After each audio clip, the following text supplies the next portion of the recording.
Today, what I want to do is a part two to my previous presentation on the Hudson Valley Wave 82 to 89 that I did yesterday. This is going to be kind of a deep dive, going a little bit into what were some of the causes, what were people reporting. We're going to talk about the general aviation aircraft that was used to fool the general public. We'll be talking about more newspaper articles. This is going to be a longer presentation. This is going to be more detailed.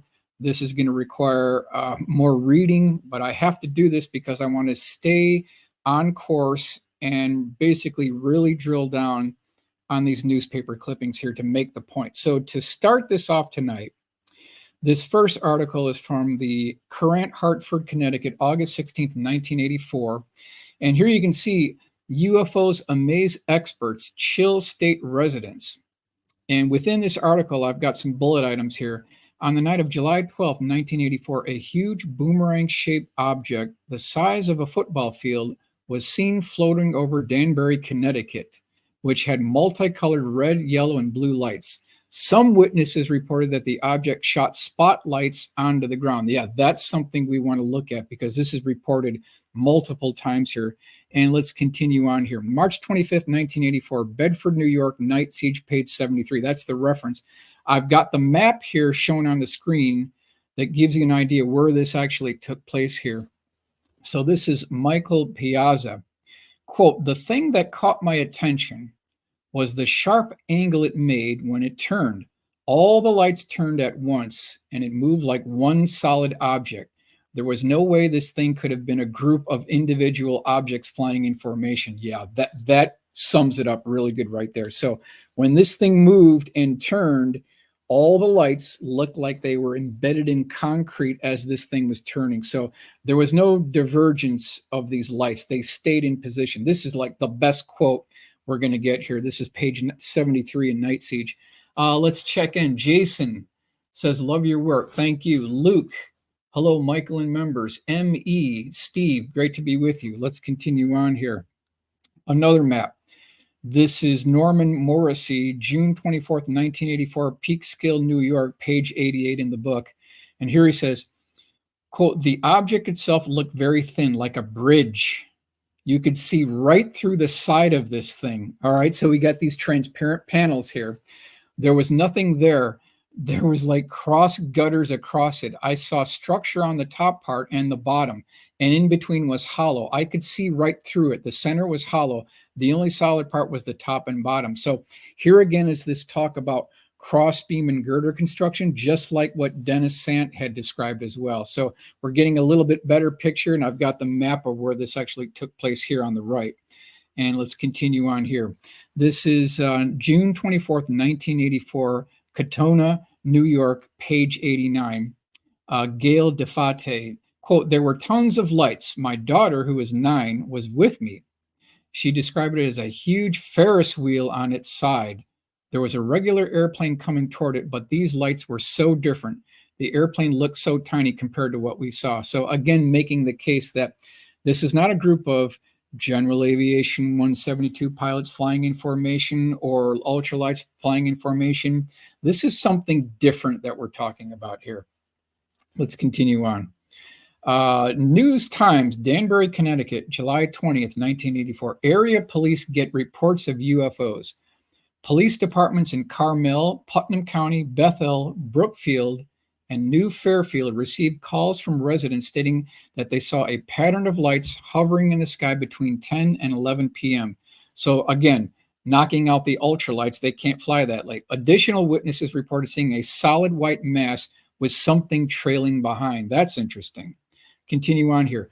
July 24th, 1984, Indian Point Nuclear Power Plant. We want to talk about this. This is a pivotal historical case.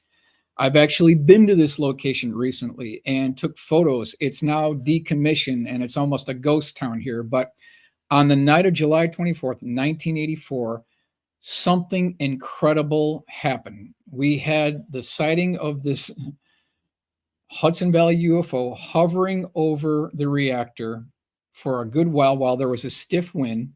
And here is the full rendering by Wesley Crum, who's no longer with us. We want to give him credit.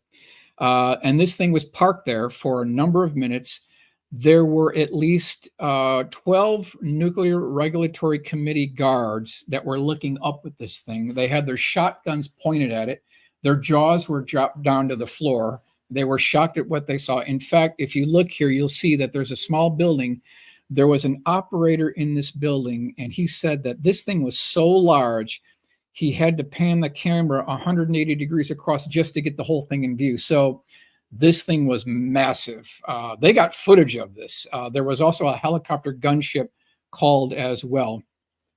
We can neither confirm nor deny they shot at this thing, but at least 12 guards were present. They had shotguns, and there was a helicopter gunship. Reporter dispatch, White Plains, New York, January 12th, 1985.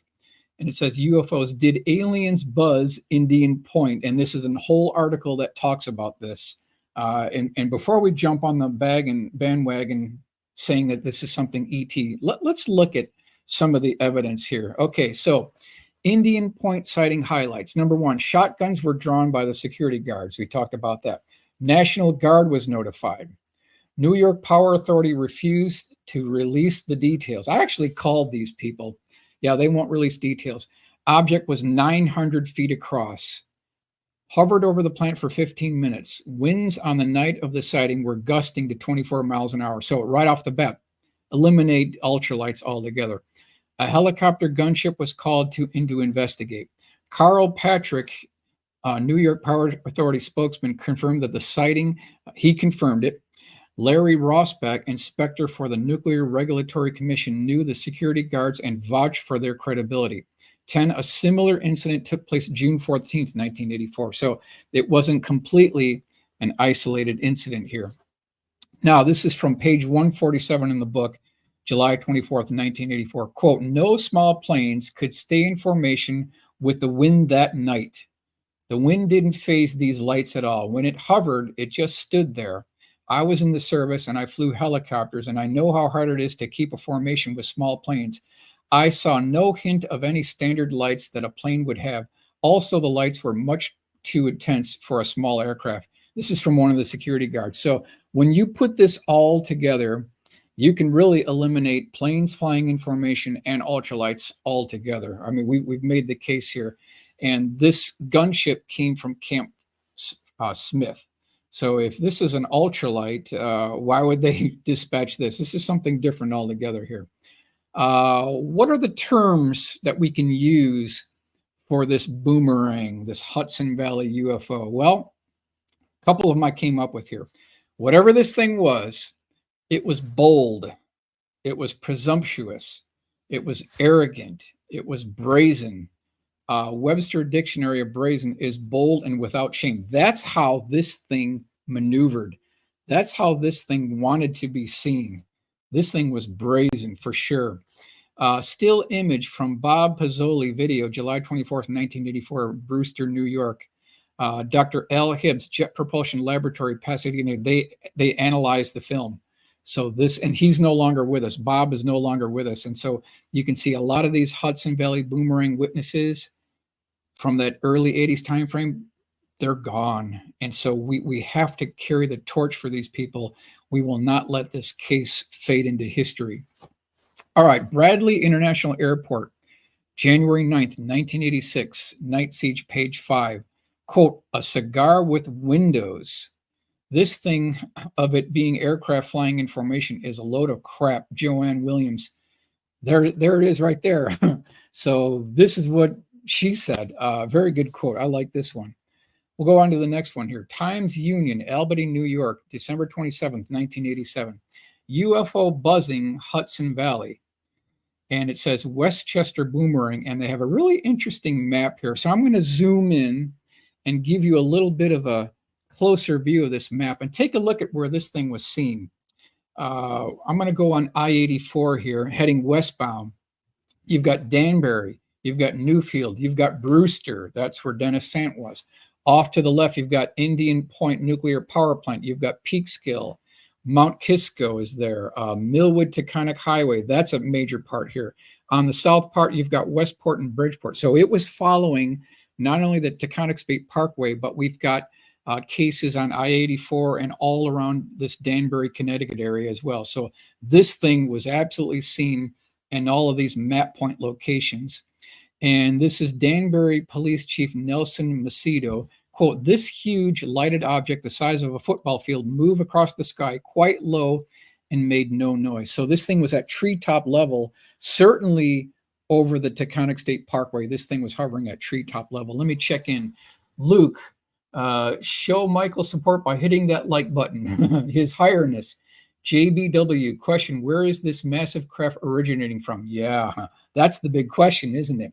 Phantoms, like 35 greetings, everyone here. Chris Time, hi, good to be with you. All right, let's continue on here. Here's my illustration of the Westchester boomerang, Westchester County, 1983 to 1984, something that looked like this flying overhead. Now, I want to highlight an interesting quote by our good friend Stanton Friedman, of course, no longer with us, but look at this letter that was written from Stanton to Tony Gonzalez, who's no longer with us either. But look at what Stanton says here. Quote, "I have always been bothered by the Westchester County sightings because I never heard of actions that would clearly label the technology alien," end quote. And then he went on to say, quote, "Wings in outer space could only be decoration, but do of course match an earthling approach." Letter to Tony Gonzalez from Stanton Friedman, January 17th, 1990. I don't think we can sum this up any better. Yeah, I mean, if you think about it, why would you need wings on a large boomerang if it's an ET spacecraft? Why would you need multicolored lights that shine off in sequence?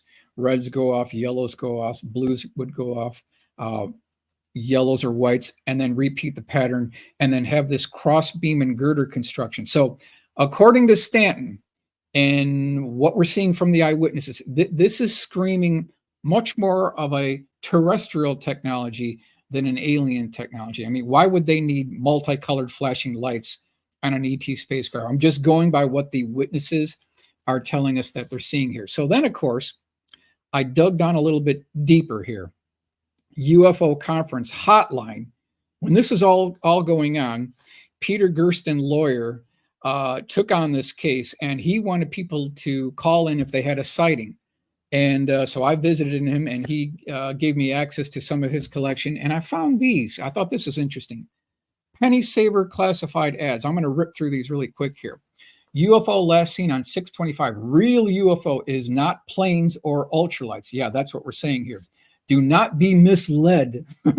Real UFO can hover, move extremely slow or fast, and is practically noiseless. It is huge and has anything from 6 to 25 multicolored lights. If you see it, call blah, blah, blah number. Okay, next one. UFO update. Major sightings Thursday, July 12th. Always on this Thursday. If you saw it, especially around I-84, please call urgent concern. Definitely not ultralights, irresponsible and immature pilots attempting to mislead public, such as on the night of July 19th. Real UFO performs beyond present-day technology. Questionable on that. Under intelligent control, probably extraterrestrial. Important UFO conference in August. New 24-hour hotline. All right, then the last one here. UFO update August 3rd. Hotline still receiving incredible reports from credible people of a large wingless object. We have video of planes and object, and there is a difference. Yeah, there is a difference. The UFO controversy, is it planes, ultralights, or extraterrestrial, will be the subject of a UFO conference August 25th from 10 a.m. to 10 p.m., free admission, which was a huge conference, and I'm going to talk about this here. Let's continue. It was actually held, this massive conference, when the sightings just reached this crescendo. They ended up having this huge conference at the Henry H. Wells Middle School in Brewster, New York. This is August 25th, 1984. And I'm going to take you kind of like a little bit of a detailed view. Rash of UFO sightings draws crowd to upstate conference. Tribune, New York, August 28th, 1984. Number one, 12-hour meeting that was attended by more than 1,000 people. Dr. Jalen Hynek was present. Event was covered by members of the media. Goal was to, quote, prove beyond a reasonable doubt that the strange, unusual objects do exist. Number 5, primary eyewitnesses were invited to give their testimony. Number 6, a question and answer session was also included. So who was present, right? What major media was present? New York Times, Chicago Tribune, Hartford Courant, ABC News, CBS News, NBC News. So this thing went all around the country. This was a big deal back in the early to mid 1980s. But like we talked about yesterday, it's almost completely forgotten about. It's almost lost to history. But I will not let this case die out. Absolutely not. We will not let it die out. Is there a third option? So if you have ultralight pilots and you have general aviation pilots, is there something else that we want to look at here? Two camps of thought. Number one, the object was a genuine UFO, which could possibly be extraterrestrial. Number two, the sightings could be explained by a group of stunt pilots based out of Stormville Airport, aka Stormville Flyers, that would include ultralights and small engine planes, Cessna 152s and Cessna 172s. Is there a third option? That's my question. Let's check back here. His Highness, when you see a flying saucer, you'll know it. Chris Tyne, oh my God, the penny saver. I remember that. Some of you probably do remember it if you live in that area here. Steve, why triangle-shaped craft? They defy gravity and don't seem to interact with the air and water. Why not circular? What that be kind of statement, a message? Maybe they were just easier to make. Yeah. Well, you can see the legacy of how the technology and the configurations change over the decades. So in the 40s and 50s, we had the disc-shaped craft. We had cigar-shaped craft in the 60s. In the 70s and 80s, we have these boomerang-shaped craft. In the 80s and 90s, we've got this flying triangle craft, and then all the rage now are the flying platforms. So the configuration changes as the decades tick by here. All right, so let's talk about this third option. Top 10 reasons why not all of the Hudson Valley boomerang sightings can be explained by ultralights. And I want to like drill down on this big time so that we don't leave anything unturned. Solar Marshall, Dan, great to be with you, my friend. Love you, brother. All right, let's drill down here. And this is going to be detailed. I can't get around this. I have to be very detailed. Number one, ultralights are prohibited from flying a half hour after sunset. So when you hear about something flying over the Taconic or over the Indian Point nuclear power plant at like 10 p.m., you can rule out ultralights. Number two, ultralights make a significant amount of noise due to their two-cycle Rotax engines, even with mufflers. Yeah, Hudson Valley boomerang was like virtually silent. So again, we can take out the ultralights. No pilots were ever arrested in connection with the Hudson Valley sightings. Yeah, there's a couple of points right there. Number four, ultralights are prohibited from flying over nuclear power plants. Yeah, there's another reason why you can take out the ultralights. Ultralights can't hover without a headwind. That's absolutely true. Number six, ultralights lack the necessary power source to explain the hundreds of multicolored flashing lights and powerful beams as reported by the witnesses. Yeah, if you look at the empty weight of an ultralight and then you start like hanging on lights and flashing lights and then big beaming spotlights, where are you going to get the battery power? By the time you hang all this stuff on the ultralight, you will go over the gross weight and you won't even be able to take off. So again, another reason why it's not ultralights. Number seven, ultralights generally never fly in gusty wind conditions peaking at 35 miles an hour. Yeah, because they generally fly in the morning and just before sunset when it's a lot smoother air. Number eight, flying ultralights in close formation at night without anti-collision lights would be far too dangerous even for the most experienced pilots. Yeah, that's true. Let's go on to the next one. Number nine, according to the FAA, aircraft flying over populated areas are required to be no less than 1,000 feet from any person or object. However, many eyewitnesses reported indicates that the craft flew at treetop level. So it's violating the FAA regulations coming down to treetop level. So again, ruling out standard general aviation aircraft and ultralights. 10, ultralights can't make flat stationary turns without banking. Yeah, same thing with Cessna 172.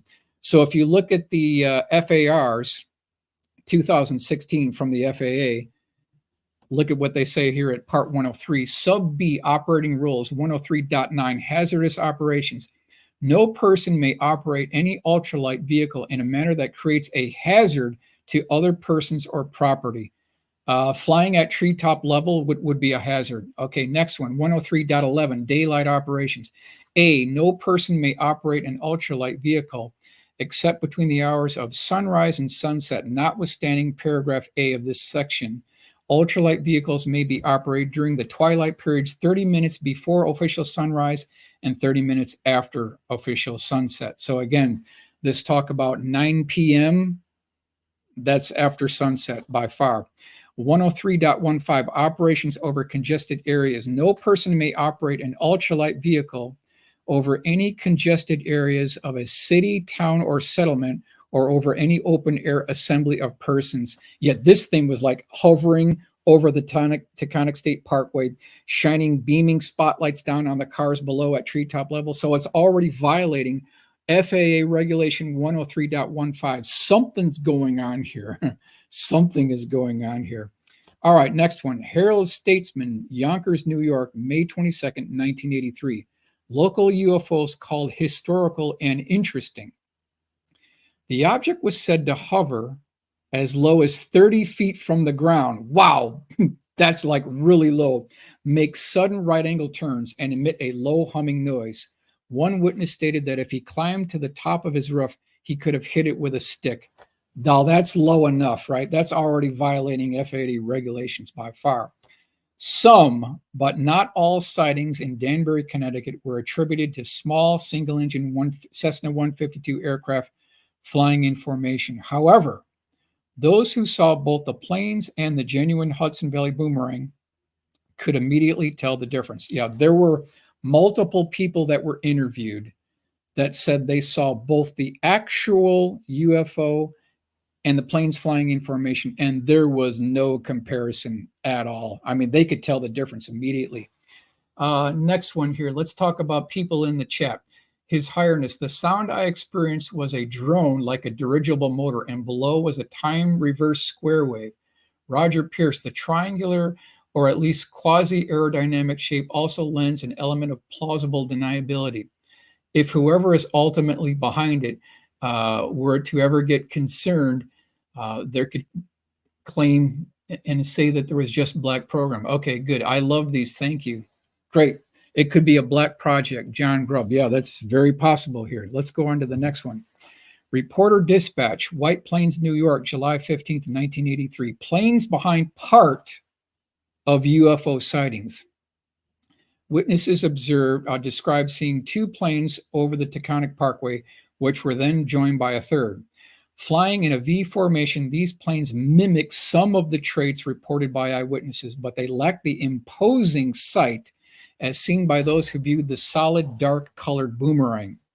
When the planes departed the Taconic Parkway, they were seen heading in the direction of Stormville Airport. At least one parachutist and one small aircraft was reported to have landed. Okay, so here again, we can see that people who saw both the planes and the actual boomerang craft could immediately tell the difference here. Let's go on. Milford Citizen, March 22nd, 1985. Mystery craft prompts reports of UFO. Wendy Feinberg, assistant news director of Channel 8, said this morning that Channel 8 weatherman Geoff Smith had been told by a tower operator at Dutchess Countess Airport in Whippernegger's Fall, New York, that the three aircraft had been responsible for all of the excitement. Feinberg said that Smith had been told by a tower operator that the objects were actually three small planes, namely a Mooney, Cessna, and Tri-Pacer. Okay, so let's see about this here. Let's continue on. Planes blamed for UFO sightings, Middletown Press, March 22nd, 1985. And I've got some details here with the map.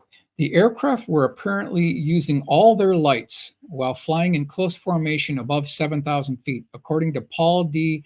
Estefan, administrator of the Danbury Municipal Airport. Estefan said that the use of bright white landing lights had probably caused the rash of sightings. That's what they're saying here, right? That explanation did not satisfy two eyewitnesses. Vanessa Schmaltz and Bunny Workowski said they saw a low hovering object as they drove by Lake Bessick in Middlefield at 9:30 p.m. Schmaltz said that the object slightly above tree level resembled a giant upside down salad bowl. Oh, it was huge, she said. You could actually see a dome on the top with flashing lights going around the dome. So in this case, we've got boomerangs, we've got triangles. In this case, we've got a circular shaped craft that looked like a salad bowl. So we've got multiple configurations. This does not sound like planes flying in formation here. Let's go on to the next one. April Bulletin, May 1985. Multiple sightings in New York. And we'll drill down here, the same article. In volume 32, issue number 6, field investigator Dick Rule and his team of New York investigators described their stakeout of the Stormville, New York airport and subsequent identification of the Stormville pilots, quote unquote, who had been flying in the Westchester area and creating a sensation. Mr. Rule is convinced, as headquarters personnel are, that a very small fraction of the reported cases in New York in the last 2 years are unidentified, and that a substantial number of overall cases were actually misidentification of Cessnas. Let's continue on here. April Bulletin, the Westchester sightings. This is September 1984. This is what this article said. Patrolman Richard Stuzza, while driving on Route I-84 near Stormville Airport, claims to have seen a group of lights in a wedge-shaped formation.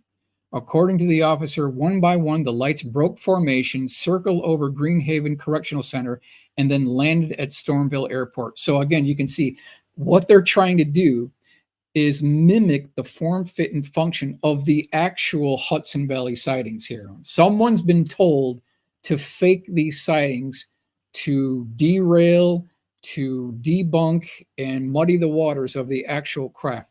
Captain Murray Bennett, who flew traffic reports for radio station WFAS, claims to have seen the planes both from the air and from the ground.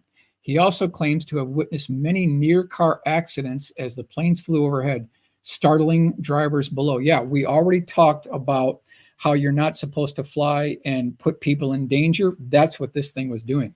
Number 3, Captain Laporte of the Greenhaven Correctional Center stated that he saw the planes take off from Stormville Airport and form up their wedge boomerang-shaped formation many times.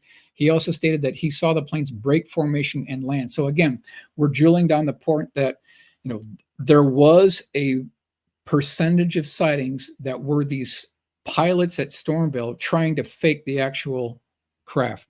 Peter Gersten received a call which made the claim that the pilots at the Stormville Airport were seen stringing extra lights on their aircraft. Okay, so according to the April Bulletin, September 1984, 6 Cessna 172 Skyhawk aircraft were seen at night flying in formation over Stormville Airport. Officials from the Greenhaven Correctional Facility claimed to have seen planes take off from Stormville Airport and join up, forming a wedge or boomerang-shaped formation. So they would be in a good position to see what was going on here because of their location. Let's check back in here. What me and 15,000 people saw over a 30-minute period was a triangle in Rockland County. Russia is leading the field today. We are ruled and suppressed by thugs. You could hear those aircraft. The others were silent or almost. Yeah, there's a big difference here for sure. So take a look at the map here. You've got Stormville Airport off to the left. Over to the right, you've got the correctional facility. So they were in a very good position, people at the correctional facility, to know what was going on. So when we hear reports of people stating that they saw the planes take off and then join in a V formation, those are reliable reports. Virtually all of the Hudson Valley UFO sightings took place on clear, cloudless nights. Was this because the Stormville flyers didn't want to be silhouetted against a bright background? Yeah, good idea. Also, you wouldn't want to fly in formation in IFR conditions, so that would completely rule out those pilots. At least one of them appears to be this aircraft, tail number November 1103D, looks like. This is what it says here, is assigned November 76106. Looks like it may have been changed here. So it looks like it was a tail dragger at one time that might have been in formation here. April 26, 1983, Danbury, Connecticut. This is page 47 from Night Siege. This is Bill Pollard. Quote, I saw 5 planes flying together in formation around this field. They were trying to pull a hoax. I stopped at the rest area, got out of my car, and sat at a picnic bench to watch them. They would all turn their lights on at once from red to white. Those were the only lights they had. They were flying all around this valley. The first object I saw definitely wasn't a plane. This sums it up really well. He saw the entire thing and both of them. Next one. Hudson Valley boomerang eyewitness testimony. This is Adrian Palini, Mount Kisco. Quote, it was so big, it filled up the whole sky, and it was very solid. It blocked out the stars and clouds that were very visible that night because it was a very clear night. I watched it for about 30 to 45 seconds in awe, wondering what it could possibly be. It was absolutely silent. Then I ran down into the street. By that time, whatever it was moved away on a straight course. The lights were always equidistant. They never moved or wavered, and it assumed the shape of a boomerang. So here's another report of when this craft was flying or when it made a turn. All the lights moved completely equidistant from each other. So that rules out planes flying in formation. So, of course, I had to take this a little bit further, and I put this visual aid together. So let's say you've got 5 Cessna 172s flying in formation, and they're about 1,000 feet above the ground. It's at night. They've got all their lights shining, and they're flying in formation. Now, you can keep a relatively good formation without any wind if you're flying straight and level. Now, there will be some divergence, plus or minus 10 feet here and there, but you can stay pretty good. Now, here's where it gets interesting, and I'm going to go to the next one. Look what happens when you make a left turn. Okay, so the pilots on the inside left of the turn, they have to slow down, right? The pilots on the right-hand outside of the turn, they have to speed up in order to maintain the formation. So that's another level of complexity when this thing is making a turn. But remember, the witnesses along the Taconic State Parkway said that this thing was hovering at treetop level and made these flat 180-degree turns like it was on a turntable. So let's take a look at what happens when you do that, right? Okay, now we're going to add another level of complexity here. Let's say you're the lead pilot and you're making a 180-degree turn to the left. The planes on the inner side of this left turn have to fly backwards, okay? As soon as that happens, they're going to stall and fall out of the sky and crash and kill the pilots. The pilots on the right out-hand side of the turn have to speed up. So now you can see it's ridiculous.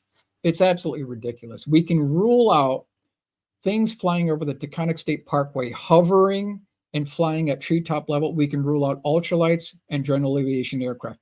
This proves it without a doubt. Absolutely. Something more along the lines of this type of a vehicle, where you have a boomerang-shaped craft with a triangle trailing edge, and you've got lights on the bottom of it, and these lights are lock solid and embedded in concrete as this thing makes a turn. All right, let's check in here. Luke, Michael, you are aware that Travis Weldon has claimed he's seen one of these massive triangle craft. Oh, interesting. Okay. His Highness, they are silent when enclosed in a toroid. Interesting. Okay. Next one. Discover Magazine, November 1984. Quote, loose groupings of planes became tight formations with as little as 6 inches between wingtips. Huh, really? One resourceful state policeman spotted a UFO one night, chased it until it descended in the form of several small planes at the Stormville airport. So what they were trying to do here is claim that everything were the pilots flying in formation. That was the explanation. Now, I asked the question, would you want to fly in formation at night with 6 inches separating wingtip to wingtip? If anyone makes a mistake, there's going to be a midair collision, a crash, and 2 people are going to die immediately. It's way too risky to fly that close. So let's go on here. Why the Discover article fails to address all the sightings. Number 1, none of the Stormville flyers were ever caught or arrested. Number 2, none of the Stormville flyers ever had their pilot's license revoked by the FAA. Number 3, None of the Stormville pilots were ever identified by name. Now, Linda Zimmerman has tracked down at least one of them, so we've got to give credit to her. Number 4, a complete list of aircraft tail numbers associated with the sightings were never compiled by the FAA. 5, no pilots have ever come forward stating that they heard radio communications from the mysterious night flighters over frequencies 122.8 and 122.9. The article never addressed the radio static or electromagnetic interference as heard by multiple eyewitnesses. Yeah, this is something that's talked about here. Why don't the planes cause CE2 effects? But of course, Monique O'Driscoll said that it did. So there's another thing that we need to look at. Number 7, the article never explained how the mysterious planes could hover silently at treetop level. These are all things that this article never addressed. Number 8, the article never properly addressed the issue of multicolored flashing lights as observed by the eyewitnesses here. Continuing on, number 9, the article never addressed the issue of flat turns as identified by the eyewitnesses. Number 10, the article never addressed how the planes could shine a powerful spotlight down on the Taconic Parkway while still retaining a safe distance from other aircraft flying in formation. Number 11, turning off navigation lights at night is a violation of FAA regulations. 12, the mysterious pilots ran the risk of violating criminal nuisance ordinance or being sued by drivers who might have been frightened or distracted. So again, you've got things that could cause accidents on the freeway. This is definitely a hazard. Number 13, the article never addressed the tubes, pipes, and cylinders and beams and mechanical structure on the bottom of the Hudson Valley boomerang as viewed by multiple eyewitnesses. Yeah, that's Monique O'Driscoll and that's Dennis Sant at the very least. 14, the article never addressed the transparent panel seen on the bottom of the UFO as seen by multiple eyewitnesses. And 15, eyewitnesses reported that when the object passed over it, it blacked out the stars. So these are all points to consider when you look at these magazine articles or newspaper articles claiming that it was just planes flying in formation. Ultralight pilots who were based out of Stormville Airport in 1983 stated emphatically that their aircraft could never lift the necessary equipment needed to explain the tremendous luminosity displayed by the actual Hudson Valley boomerang. Absolutely true. We talked about this before. If you hang all these lights and spotlights, you'd need a battery source. You'd need a powerful electrical source to power all these lights. Where is it on the ultralights? It doesn't exist. Flying Saucer Review, Volume 31, Number 3, 1986. More on the boomerangs, large as 2 football fields. Okay, we'll rip through these relatively quickly here. Between March of 1983 and November of 1985, more than 80 articles reporting the Hudson Valley UFO appeared in local newspapers in the 2 states of New York and Connecticut. Next one, the important fact to note is that these formations of aircraft had not been seen or reported until a month after the first reports of the UFO.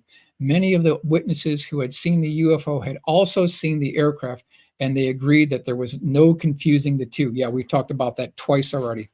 It is estimated that over 30,000 individuals have seen a very large, low-flying, almost silent object displaying variable lighting, hovering, moving slowly, suddenly accelerating, and generally behaving almost as if to attract attention to himself.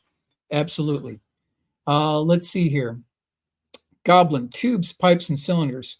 Mr. S, you don't have to be too obvious in what you say. Okay, be quiet and listen. Okay, let's continue. Now, I want to talk about this sighting. This is by Maureen Davis. This is a reference librarian that Linda Zimmerman tracked down. She had a very good sighting. Credit goes to Linda Zimmerman. Now, if you can't trust a reference librarian, who can you trust? So this is November 1985, Yorktown Heights, New York. Again, Maureen Davis, this is a reference librarian. She's waiting for her husband in her car, and she's at the corner of Route 132 and Oakdale Road in Yorktown Heights. And all of a sudden, she sees this black isosceles 75-degree swept-wing black triangle fly directly over her vehicle. She's looking up at this thing. And she said that, you know how people mention that UFOs are the size of a football field. That's not the case here. According to Linda Zimmerman, Maureen Davis said that this thing was the size of a football stadium, like 800 feet across. Black triangle.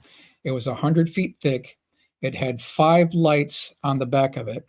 And then she said, as this thing flew over, there was an iris that opened up. She looked up inside the iris, this circular opening, and she said it looked like stacked or terraced apartment complexes with lights on them.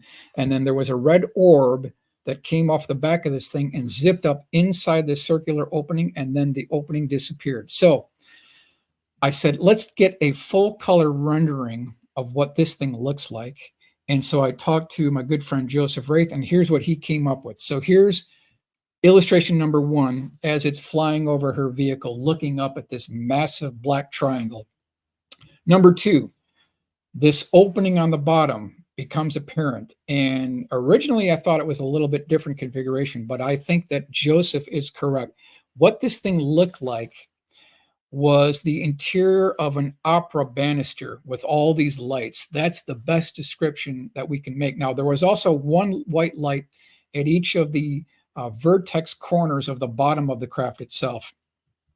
Here we've got this red light that came out and then went up inside the iris. Here it is, and then it closed and then flew away.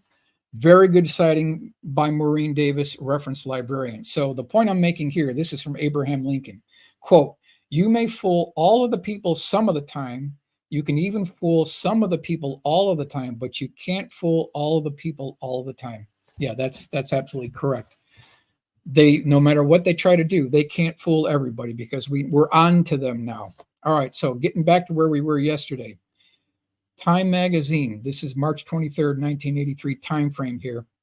And one of the largest reported sightings of the Hudson Valley boomerang took place exactly one day after President Reagan's SDI address to the nation on March 23rd, 1983. So on the 24th, we had this huge sighting. Is there a connection between the two here? I want to give credit to Tony Gonzalez. He's no longer with us. Genius guy, absolutely genius guy. What he ended up doing is he took the eyewitness testimony and he built a scale model of what people were seeing. Here's a newspaper article, Times and World News, Roanoke, Virginia, February 19th, 1990. UFO sightings attributed to secret U.S. aircraft. Here's his model. So I actually flew to talk to his wife, and she let me photograph his model. It's beautiful. This is a work of art. It's priceless. He's got motors inside this thing. He's got this thing fully electrical setup. It can kind of hover with a little bit of a wire coming down. It can rotate on a dime. He's got engines inside. He's got the transparent panels. He did a fantastic job of describing and building what these eyewitnesses are seeing here. So if you take a look at what was going on with the B-2 program, in the early 1980s, we had a redesign. Originally, it was going to be a single sawtooth trailing edge, and then later it was designed to what we see today with the double W trailing edge. Flight International, July 11th, 1991. Role changes force B-2 into $1 billion redesign. So what they wanted was this high altitude bombing platform, but then they changed their mind.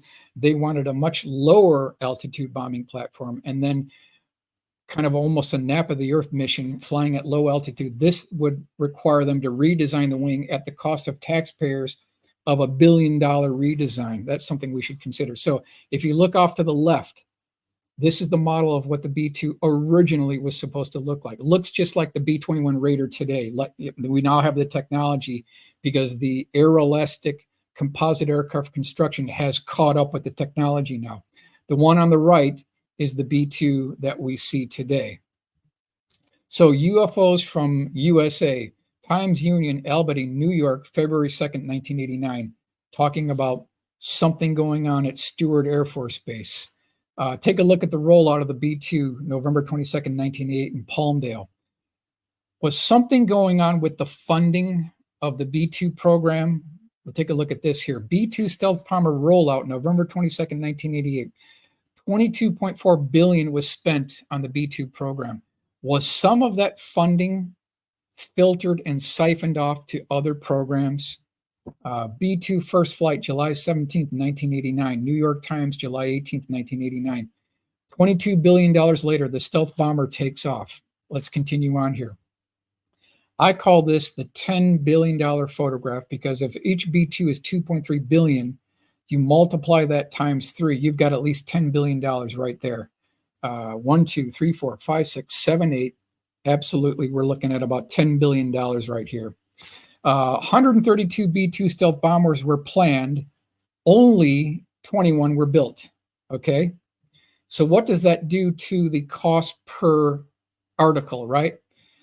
As the build goes down, the cost goes up because you've already sunk $22.4 billion of R&D into the project itself. You can't get that money back because you've already sunken into it. So in 1989, cost per aircraft was $274 million. At 1990, it went up to $530 million. By 1991, it was $864 million per aircraft. By the completion of the production run, it was $2.3 billion per aircraft. An $80 billion bust. Source Newsweek, December 5th, 1988. Backers say the stealth will be a mainstay of U.S. strategy, but critics charge the bomber's mission will be limited and its cost will be far too high. This is interesting. Time, July 31st, 1989. Worth its weight in gold. House Armed Services Committee Chairman Les Aspin estimates that the eventual cost of the stealth bomber will be $1.058 billion. At that price, the 70-ton B-2, weighing the equivalent of 2 million troy ounces, would cost more than its weight in gold. That's exactly correct. It does. Okay, so let's take a look at this here. Let's examine what might be going on here. Now, I want to highlight this article. This has reached a legendary status. This is Aviation Week Space Technology. I only bring this up because it's mentioned in 2 places. One is this article that talks about how the B-2 has the capability to electrically charge the leading edge of the wing to reduce the radar cross signature, and then negatively charges the exhaust gases to reduce the infrared signature. Now, where have we heard about this before? Well, if you look at the research by T. Townsend Brown, and we've got the patent numbers for both of these here. So high voltage flame jet generator, that's patent number 3,022,430. We talk about the Electrogravitics patent by T. Townsend Brown, 3,187,206. You can see what they're doing here, and this is referenced in the AvWeek article, is they're electrically charging the leading edge of the wing and they're negatively charging the exhaust gases. Is this a possibility of what's going on within the B-2? Now, when you ask pilots and you ask other people involved, they'll say, no, it doesn't do this. However, it's also mentioned in this book, Electrogravitic Systems, former General Dynamics Northrop engineer. Quote, for every 3 B-2s, there are built one quote-unquote anti-gravity version is also built. Since we have 21 B-2s, that would mean 7 secret versions have been constructed. Now, I'm just throwing it out there because of the 2 sources that talk about the possibility of this technology being employed on at least some of the B-2 bombers here. Northrop accused of B-2 mischarge of over $20 billion. New York Times, November 7th, 1989. The lawsuit exposes a pattern and methodology of fraud that has permeated the entire B-2 program. The program was like some tapeworm that insinuated itself into the gastrointestinal system of the taxpayer.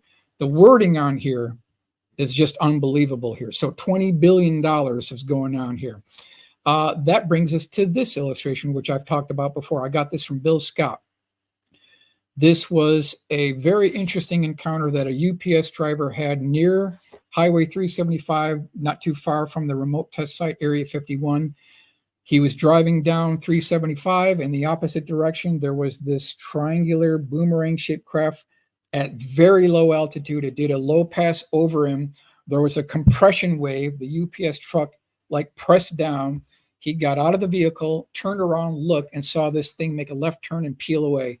And he said that it looked like the B-2, but it wasn't. It was smaller, and it had a different trailing edge. So that leads to the conclusion that perhaps Perhaps there was a subscale man-flying prototype of the B-2 before it was flown.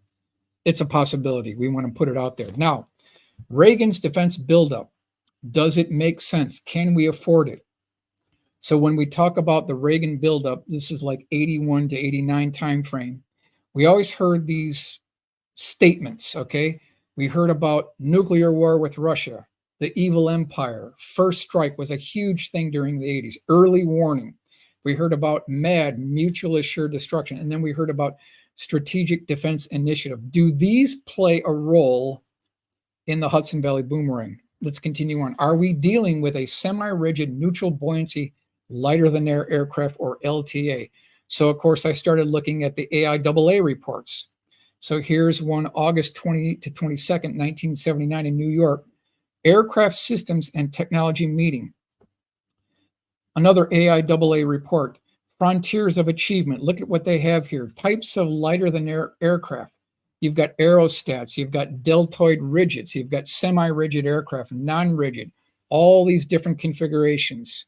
Let's continue on here. High altitude powered platform, a microwave powered airship. This is AIAA 79.106. So that you can look at this and investigate on your own if you want to get more information here. So here's the proposal that they've got for this ground microwave phased array transmitting antenna. So these terms are kind of all coming together here. Now, we want to talk about relocatable over-the-horizon radar. A powerful shortwave signal from a large transmitting antenna reaches a target beyond the horizon by reflecting off the ionosphere, and the echo signal from the target returns to the receiving antenna by the same route, or radiostatic. So here you can see you've got these radars. They go up to the ionosphere, they go over the horizon, hit the target, and then they bounce back. Now, this is a static or stationary over-the-horizon radar system. It is susceptible to Russian ICBM attacks and fighter aircraft and bomber attacks. What we need, and I'm going to go forward here, take a look at all this. U.S. Navy over-the-horizon radar. This is absolutely vulnerable to any type of attack. Wouldn't it be great if we had a mobile airborne over-the-horizon radar station? Is that something that plays a role in our story here? Okay, mobile over-the-horizon radar. This is the Westchester boomerang. Very interesting illustration. This is done by Joel Carpenter. He's no longer with us, but I was able to capture and get an illustration of what he came up with. Is this the explanation for what was going on in the early 1980s during this Reagan buildup? All this talk about war with the Soviet Union. Did we need some type of mobile over-the-horizon radar to find out what the Russians were doing? Is this what was the explanation here? So then I contacted another gentleman, and he said that what was going on here was something called the Dragon program, and that stands for Digital Reconnaissance and Observation Network, operated by the National Reconnaissance Office, Airborne Mobile Over-the-Horizon Radar, the Westchester boomerang. I'm going to go over some of the contractors here. So you've got Northrop as the primary design contractor, the same company that built the B-2 stealth bombers. So some of the funds from the B-2 siphoned off onto this program. Thermoset gyroscopes, RM Lambda RF transmitter, Isoflex, Boron. These are the contractors here. Goodrich, landing gear, Federal Fluid Power, cooling tubes, Marathon Norco built the battery, Nextel DMEA, the circuits. We've got Dynacorp was the hardware, Rockwell Collins, software. The list goes on, but this just gives you a general idea of what we could actually be dealing with here. Something that Jim Cook may have seen. And this is an illustration of what perhaps he saw. I'm going to go over what he actually saw. This is going down Croton Falls Road, heading toward home. And he's got part of the reservoir off to the left. He parks his car, sees this group of light approaching him. The light stops, and then something very interesting happened. As other cars are going down the road, the lights on this craft would blink off. And then when they passed, they would go back on. So we've got intelligent control going on here. Absolutely intelligent control. And then he said something really bizarre happened. When this thing flew over the water, what it would do is it would shine a beam down onto the water below, and then there was this probe that interacted with the water. This happened 4 times before it flew away, but we've got a very interesting report from Jim Cook, who saw something that looked like this craft flying over the Croton Falls Reservoir with this probe right here. So again, I want to just go over some of these terms again. So off to the left, you've got Russian mobile missile launchers. Off to the right, we've got Russian ICBM silos and Russian nuclear submarine bases. What would the U.S. Navy and intelligence agencies be interested in monitoring during the Reagan Cold War era? Yeah, you would want to keep tabs on these 3 assets: ICBMs, mobile launchers, and nuclear submarine bases. So you'd want to get a radar system on those. Now, let's do the scorecard. Let's talk about Hudson Valley boomerang sightings on the left and the Reagan buildup on the right. And let's see if we can draw a correlation here. So Hudson Valley UFO sightings, 1982 to 1989. Reagan buildup, 81 to 89. That tracks. March 24th, 1983, Taconic State sighting. March 23rd, 1983, SDI. So within a day of Reagan's address to the nation, we had the Taconic State Parkway sightings. 82 to 89, B2 development, 81 to 88. So that seems to track. Most of the sightings were primarily on the East Coast. U.S. Navy relocatable over-the-horizon radar is located on the East Coast, so that checks out. Sightings during Thursday nights, test flights conducted on Thursday nights, that checks out. Wave tapered off after 89. Reagan buildup, Reagan administration ended 89, that checks out. Radio static recorded by witnesses. Reagan buildup, EM disturbances in vicinity of the radar system, so that checks out. Liquid nuclear cooling pipes. Compare that to the Reagan buildup, superconductor breakthrough 1986. So that seems to check out. Carbon fiber construction on the left, composite aircraft construction. That was a big thing during the 80s. Let's go to the next one. Not seen over New York City. Why? Because of a risk of blackout. Now, on the left, no U.S. Air Force fighters scrambled. On to the right, they already knew about it and they were told to stand down. Yeah, why don't we hear about fighter aircraft chasing after these craft? Because they already knew what was going on. They knew what was partially responsible for these craft here. Let's dive in really quickly. Detroit Free Press, secret ledger hides military projects. Pentagon black budget has tripled under Reagan. This is Detroit Free Press, February 8th, 1987.